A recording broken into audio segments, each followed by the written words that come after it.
السلام علیکم. د ریحان نیوز میډیا درنو لیدونکو ستړي مشئ. پام مو رااړوم د نن ورځې تازه او مهمو خبرونو ته. جنرال مکینزي وایي د افغان ځواکونو په ملاتړ د امریکا هوایي حملې دوام کوي.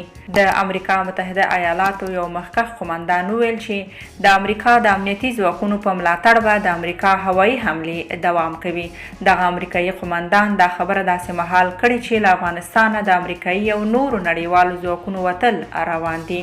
جنرال کینت مکینزي چې د امریکا د مرکزي قومندانۍ قومندان دی او د افغانستان په ګډون په سیمه کې د امریکایي ځواکونو مشري هم کوي، پرون ناوخته په کابل کې یوه کنفرانس ته وویل د امریکا متحده ایالاتو د افغان ځواکونو د ملاتړ لپاره په وروستیو ورځو کې خپلې هوایي حملې زیاتې کړي دي. که طالبان خپلو حملو ته دوام ورکړي، موږ په پام کې لرو په راروانو اونیو کې خپل د ملاتړ دغه حد نور هم زیات کړو. په وروستیو کې وسلوالو طالبانو خپلې حملې زیاتې کړي او ځینې ولسوالۍ یې لاندې کړي دي. قومندان مکینزي ډاډ ورکړ د امریکا هوایي ملاتړ به د اګست تر 11 وروسته هم چې په افغانستان کې د ټولو امریکایي ځواکونو وتل بشپړېږي دوام کوي. له افغانستانه د امریکایي او نورو نړیوالو ځواکونو وتل له می میاشتې راهیسې پیل شوي دي. کابل کې د امریکا سفارت وایي طالبان دې روان پوځي عملیات ژر تر ژره ودروي. په کابل کې د امریکا سفارت یو ځل بیا له طالبانو غوښتي چې روانو پوځي عملیاتو ته ژر تر ژره پای ورکړي. د سفارت پرون یکشنبه پر خپله ټویټر پاڼه ولیکل چې دا پوځي تحرکات د خبرو له لارې یوه جوړجاړي ته د رسیدو هڅې شنډوي. سفارت له طالبانو اوربند غوښتي او زیاته کړې ده چې روانې جګړې ملکیان زیانمنوي او له خپلو مینو یې بېځایه کوي.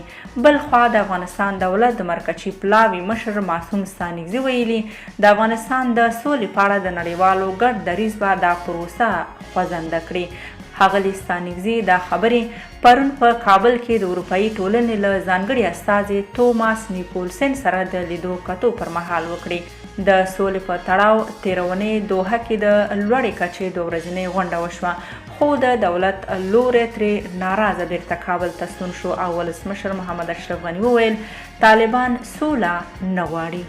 میمنه کې یوه ډیسي توپ، 2 میرمنې او 1 ماشوم ووژل. د فاریاب امنیه قومندان روح الله خلیل اغلو وایي طالبانو څو توپونه پر هوایي ډګر وتوغول چې پر کورونو او دوکانونو لګېدلي دي.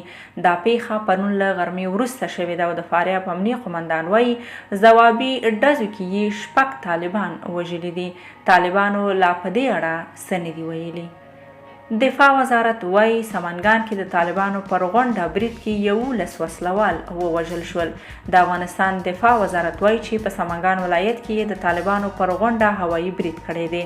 دا برید تیر مازدیګر د حضرت سلطان ولسوالۍ په غزنیګک سیمه کې شوی چې د وزارت د خبرپاڼې له مخې 11 تنه پکې وژل شوي او 2 نور ژوبل شوي دي. خبرپاڼه کې راغلي چې برید کې د طالبانو یوه اندازه وسلې، مهمات او تجهیزات هم له منځه وړل شوي دي.